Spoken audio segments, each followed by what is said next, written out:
quiénes son los que viven en el territorio indígena, para que el país conozca qué necesidades tiene cada una de estas comunidades, cuántas familias habitan en cada una de estas comunidades, de qué pueblo indígena son, qué necesitan, qué es lo que están demandando al gobierno nacional y al Estado plurinacional.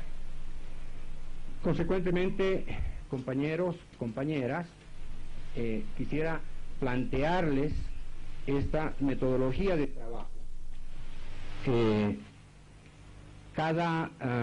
Vamos a hacer que cada corregidor, que cada autoridad comunitaria, que cada autoridad indígena se pueda presentar, señale su nombre, señale la comunidad de la que proviene, cuántas familias viven en su comunidad, de qué pueblo indígena son y cuáles son los problemas que tiene en cada corregidor en cada una de las comunidades. Quiero decirles, mis compañeros, que el país entero nos está viendo. Estamos, por lo tanto, ante los ojos de 10 millones de bolivianos. Y es bueno que esos 10 millones de bolivianos conozcan la problemática que se vive día a día en el territorio indígena. Es bueno que esos 10 millones de bolivianos que formamos parte de esta patria, de este Estado plurinacional, conozca de su propia voz, conozca, compañeros, de su propio testimonio, qué es lo que está ocurriendo en este territorio, qué es lo que necesitan, qué necesidades tienen nuestras comunidades indígenas, qué necesidades fundamentales enfrentan y que no han sido enfrentadas, que no han sido resueltas, que no han sido superadas a lo largo de los últimos años.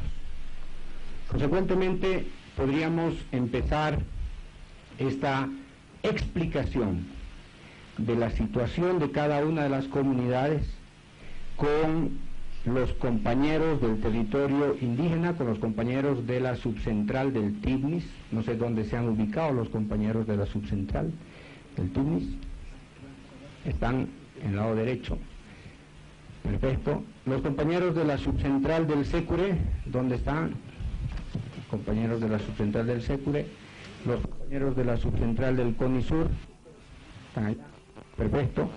También tenemos, por supuesto, a los dos presidentes de la subcentral del SECURE y también de la subcentral del CONISUR.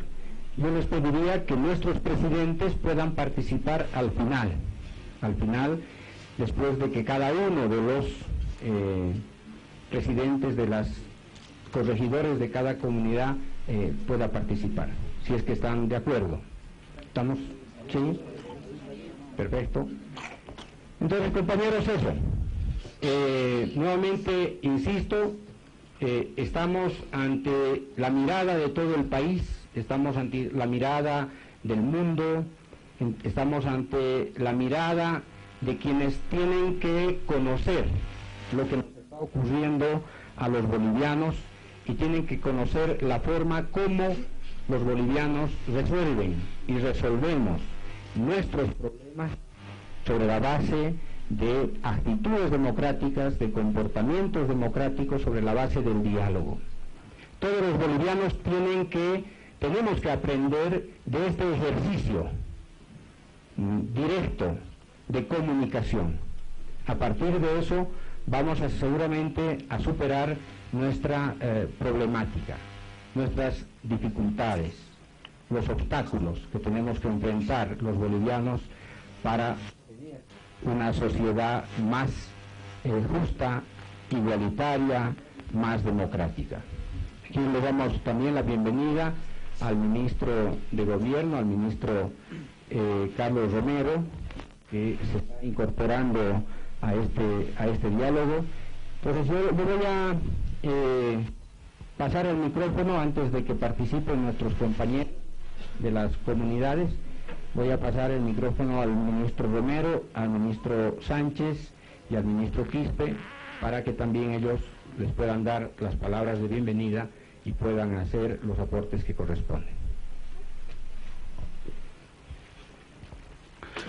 Quiero saludar inicialmente con mucho respeto a los corregidores de la subcentral del Secure, la subcentral del Consejo Indígena del Sur, el CONISUR. Darles la bienvenida, valorar el enorme esfuerzo que han hecho para trasladarse desde su territorio. También un saludo respetuoso a los ministros, ministro de la Presidencia, ministro de Obras Públicas, ministro de Medio Ambiente. En realidad este es un evento, una reunión, un diálogo que hemos esperado por muchos meses, porque quienes conocemos la realidad de las tierras bajas del país sabemos perfectamente que el territorio indígena y Parque Nacional Isiboro Secure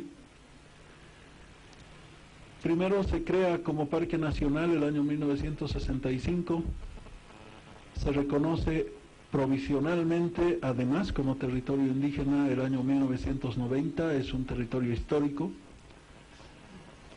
es uno de los primeros territorios indígenas reconocidos en Bolivia en la historia de la legislación y del desarrollo estatal y de los pueblos indígenas de Bolivia, como emergencia precisamente de la Marcha por el Territorio y Dignidad del año 1990. Se lo reconoce en esta condición ese mismo año a través de un decreto supremo, y luego se presenta una demanda de titulación en calidad de tierra comunitaria de origen ya en el ámbito de la legislación constitucional y agraria que se modifica en los años 90 hasta finalmente alcanzar su titulación en esa doble condición de territorio indígena y parque nacional el año 2007. El Timnis es un enorme territorio con 3 pueblos en su interior, los Mojeño Trinitario, los Yuracaré, los Chimanes. Un territorio con gran diversidad cultural de pueblos indígenas suramazónicos de Bolivia y con gran potencial al mismo tiempo de riquezas naturales y culturales.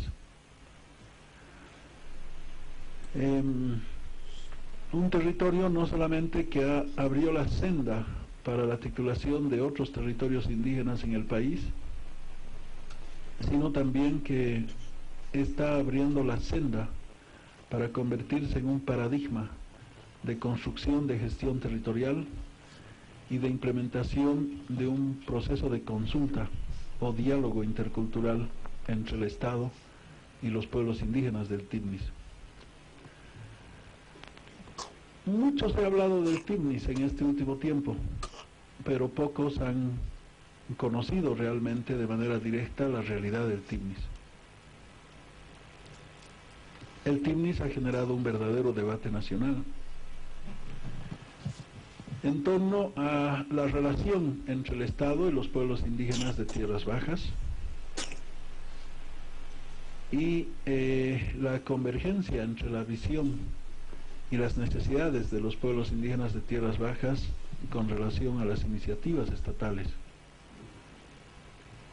Del Timnis, los que pueden testimoniar su realidad, expresar sus necesidades, sus sentimientos, sus expectativas, sus demandas, sus propuestas, sus visiones, son ustedes mismos, los que viven en el Timnis. Sabemos nosotros que el Timnis se ha organizado tradicionalmente en una estructura de corregimientos. Los corregimientos se organizaban primero en una subcentral y luego en 3 subcentrales. Los corregimientos son la organización tradicional de los pueblos indígenas. Son la estructura organizativa que dinamiza la vida cotidiana de las comunidades del Tibnis, que gestiona la cotidianidad y las necesidades diarias de la vida colectiva que se desarrolla en el Tibnis.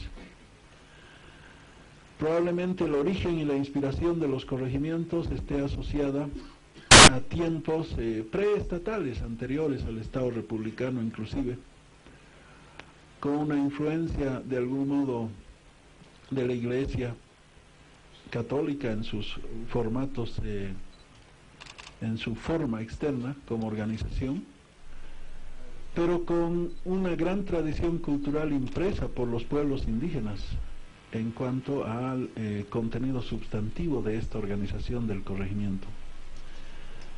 El corregimiento es el que no solamente escucha las necesidades de la comunidad, sino fundamentalmente la entidad que reproduce la cultura de la comunidad. Preserva el idioma, lo reproduce, generalmente a través de las mujeres. Las mujeres son las que conservan el idioma, lo transmiten a los niños, desarrollan las instituciones culturales propias. Y entonces, desde ese punto de vista, el corregimiento expresa de modo muy legítimo la realidad colectiva de sus comunidades, de sus pueblos. Un poco el corregimiento y la subcentral se han complementado, porque el corregimiento ha gestionado la vida interna, históricamente, tradicionalmente, de las comunidades, y la subcentral ha motorizado esa expresión de la vida colectiva interna en la gestión externa, frente al Estado, frente a las entidades públicas, frente a las ONGs, frente a la sociedad externa, entre comillas. Y entonces se han ido complementando. Y ahora tenemos la necesidad de convertir al Tibnis en un gran paradigma de desarrollo de los pueblos indígenas de tierras bajas. El Tibnis tiene que ser el modelo. Así como fue el modelo para inspirar la demanda y titulación de otros territorios colectivos. Ahora de repente el Tibnis es la gran oportunidad histórica de concebir un gran plan de gestión territorial y desarrollo para las comunidades indígenas. Y ese es el diálogo intercultural con el Estado, esa es la consulta. La consulta es un diálogo, la construcción de un gran acuerdo, un gran consenso, donde los pueblos indígenas expresan sus necesidades, sus planteamientos, el Estado los recoge y el Estado también le plantea sus iniciativas para ese territorio y los pueblos indígenas la analizan, la reflexionan. Entonces por eso creo que esta reunión es inédita y nos está planteando ese gran desafío, esa gran oportunidad histórica. Convertir al Tibnis en un verdadero paradigma. Y que hablen por el Tibnis quienes viven todos los días la realidad y las necesidades del Tibnis.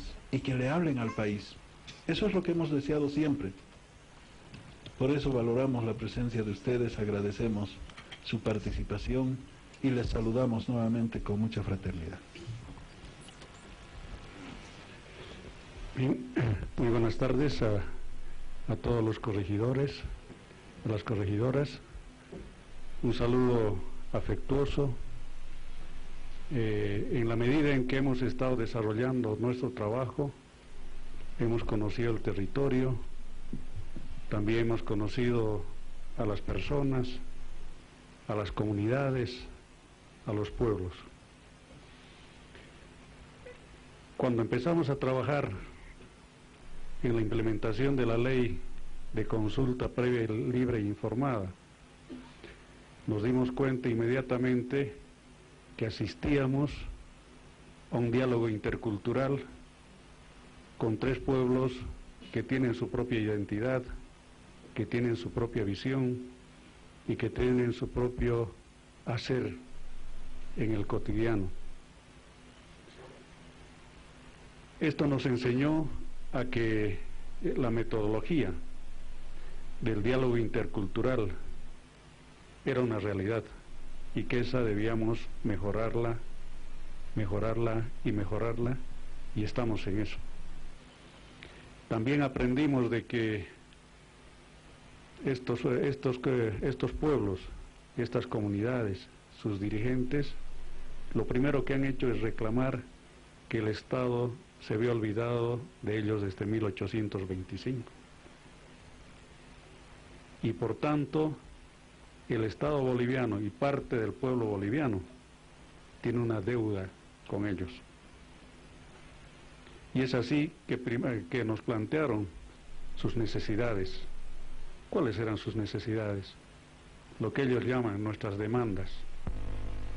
Y esas demandas fundamentalmente están relacionadas a los derechos que están en la propia Constitución Política del Estado, tanto derechos individuales como derechos colectivos. Y paulatinamente nos exigen, y nosotros tenemos el compromiso de implementar. Uno de ellos es el derecho a la consulta, el derecho a la educación, el derecho a la salud, el derecho a la comunicación, el derecho a la vivienda, el derecho al agua potable, el derecho a los servicios en sentido general. Esto lo hemos comprendido perfectamente y hemos visto y consensuado con una parte significativa de las comunidades de que es necesario consultar, pero consultar en los marcos del diálogo intercultural, consultar en los diálogos de la construcción paulatina de acuerdos. Esta construcción paulatina de acuerdos entre el Estado, las comunidades, los pueblos y las subcentrales tiene que ser una realidad. Y eso precisamente es la consulta. Es en ese contexto que nosotros consideramos que la vía de la consulta es el camino real para comenzar a resolver los problemas que ellos tienen. En ese sentido yo quiero también ponderar el esfuerzo que significa para cada uno de los corregidores abandonar su comunidad, abandonar su familia y estar aquí en un clima que no es el suyo. Hemos aprendido también en llegar al TIPNIS. ¿Cuál es nuestra relación con ese entorno? Y nosotros no tenemos o debemos crear paulatinamente la capacidad de dialogar también con el entorno físico, y lo estamos haciendo poco a poco. Es por eso que nosotros entendemos el esfuerzo que significa para los corregidores estar acá presentes. Tal como han planteado los anteriores ministros, este es un espacio para el diálogo, para que podamos conversar de todo lo que sea necesario, y nosotros tenemos el tiempo y la paciencia para estar acá en el diálogo, para sacar soluciones y seguir avanzando. Eso es lo que les puedo decir, y vuelvo a decirles muy buenas tardes a todos y a todas. Voy a pasar el micrófono al ministro Felipe Quispe, que es el ministro de Medio Ambiente y Agua. Un profundo reconocimiento a las hermanas, a los hermanos corregidores de la subcentral SECURE, subcentral TIPNIS y subcentral CONISUR. También coincido que es un esfuerzo muy grande que ustedes están realizando al estar presente en esta reunión, en este diálogo, en este consenso que el pueblo boliviano nos va a escuchar, les va a escuchar referente a las necesidades que tienen, referente a esas demandas, referente a toda la problemática de esas comunidades. Particularmente mi persona ha podido visitar a las comunidades del Tivnis. Bien, ahí escuchábamos parte de este diálogo instalado entre las tres subcentrales, tanto la del Tivnis, la del Sécura y también del CONISUR, allá en Bolivia, quienes viven y habitan en el territorio del Parque Nacional Isiboro, Sécura y Tivnis, que están en este momento en un diálogo con el gobierno y lo que se busca es alcanzar un consenso sobre la construcción de esa carretera que atravesaría el Parque Nacional y obviamente partiría de San Ignacio de Moxos hasta Villatunari. Sin duda es un tema que ha causado mucha controversia, como bien lo decía el ministro Carlos Romero, el ministro de Gobierno de Bolivia, pero ahora lo que se busca es que sean los mismos indígenas quienes puedan contar acerca de las necesidades y también la manera en la que ellos viven y sean ellos quienes decidan y puedan encabezar de alguna manera una pronta solución a este problema que aqueja a ese país suramericano.